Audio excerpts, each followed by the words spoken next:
But what I tell people all the time, this is how we communicate in today's world, okay? This is what we don't want. This is typically called life or death by PowerPoint, right? We think in PowerPoint now. This is a true story. I was driving through Colorado a couple years ago. I hit a patch of ice on I-70 coming out of the Eisenhower Tunnel, going like, 65, 70, maybe 90 miles an hour. And I started spinning at top speed, and my life flashed before my eyes, and I swear to you, it was in PowerPoint. And how bad has PowerPoint got? This is actually the number of PowerPoint presentations per day. Look at that. It's 43 million per day in 2007, 54 million in 2008, 69 million this year, 88 million per day next year. Now, I looked at this chart. Look, that is growing, exponentially. I looked at this chart. Here's home foreclosures for a year. You see, that's growing about the same way. I realized that PowerPoint actually caused the mortgage meltdown.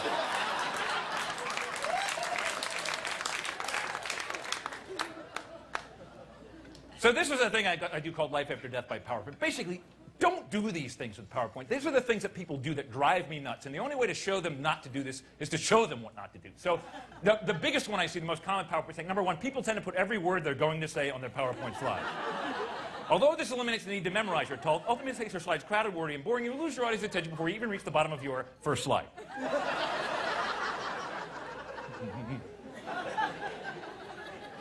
Second most common, font size is important. Size matters. Too small, and that's not good for anybody. On the other hand, too big, and you're looking like a moron.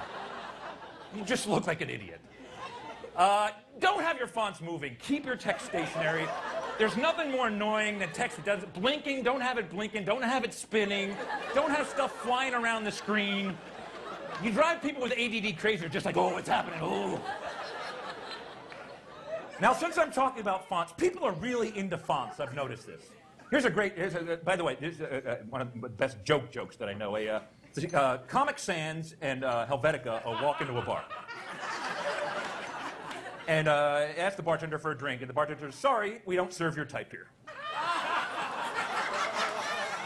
That kills at a font convention, guys. Oh, that's a good one. It's a type. I get it. The font you choose, be very careful. Everybody has their favorite font. The font you choose sends a message about who you are as a person. There's a long list of fonts. We pick one. That reflects our personality. We're sending an unspoken message. So, for example, if you choose Carrier New, it means you're organized and structured, and like to pretend you're still using a typewriter. If you choose Comic Sans, it means you think you're funny. And if you choose Times New Roman, it means you're lazy, apathetic, and unimaginative, and you always use the default.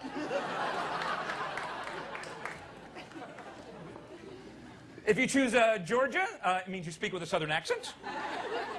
If you choose Arial, it means you like The Little Mermaid. Oh, a lot of Arial people. If you choose Old English, it means you enjoy malt liquor. Didn't know this. Did you know this? We got a few more. Helvetica, that means you're a mayonnaise lover. That's a stretch. I'll admit that is a stretch.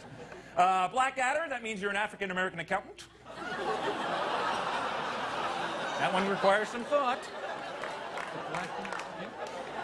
Sorry. And if you like wingdings, it means you're a nerd and you have no life. Now, if you type in all small letters, some people do that, all small letters, that means you're quiet, shy, and unassertive. If you type in all capital letters, that means you yell a lot. There's somebody over there. If you type a small letter followed by capital letters, it means your caps lock is stock on. Don't you hate when that happens? You're usually going along for a while, you look up, oh, darn! And then finally, if you have a mix of capital letters and small letters, that means this is a ransom note and you are a kidnapper. Very hard to do, by the way.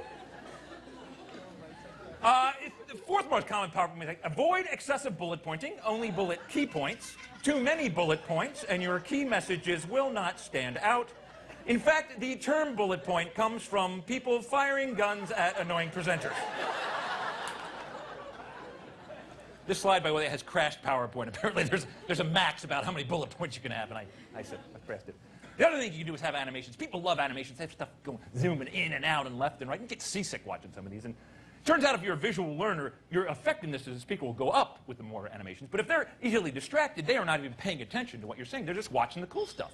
And there's regions to this graph. There's the simple but effective region, the active but confusing, the effective but boring, the active but ineffective, the dull but static region, the busy but useless region over there, the ADD only region there up in the corner, the useful amusing, the stupid confusing, the dull triangle, the hyper triangle, the sleepy square, the dizzying pentagon, and then everything else is just grouped into what's called pointless motion.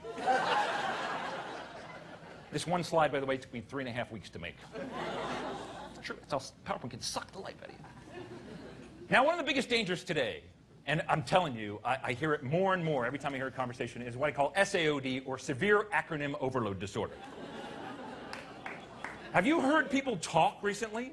There are no words going between, yeah, I am my CFO about our ROI and our CRM and our RRP, and it turns out our EPS is really SOL, so we better do something ASAP. Like, can I buy a vowel? I can't solve your conversation.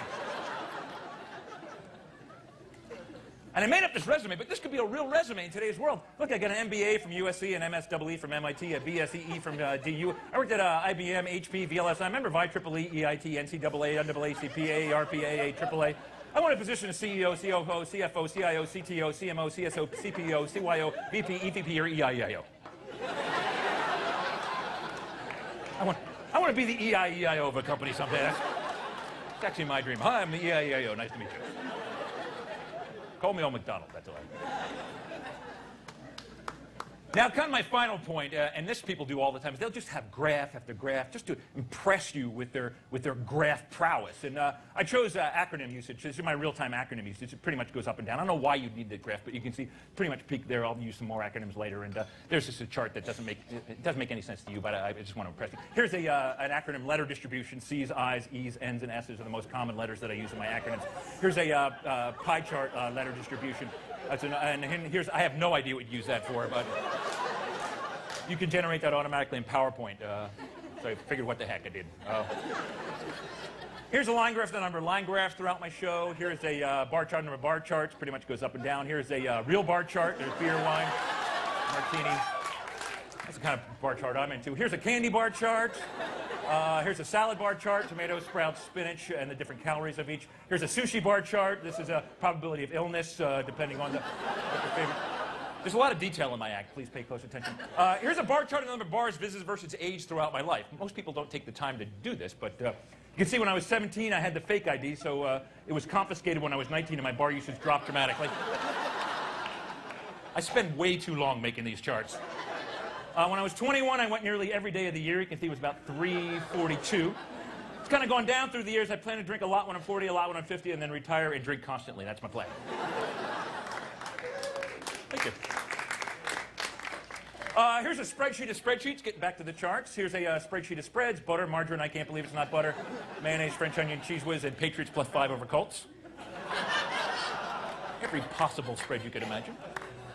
Here's an org chart of org charts. Here's my main org chart, my sales, marketing, engineering org chart. Here's your reorg chart. Every company should have those. And then this is interesting. This is my actual family org chart. Make one of these. It's important. Steve, our cat, runs our family. If you have a cat, you know that is true. Any animal that goes, hey, I just pooped in there, somebody clean that up. Clearly head of the family. My wife, Laura, reports to Steve. I report to my wife, and the remote control reports to me.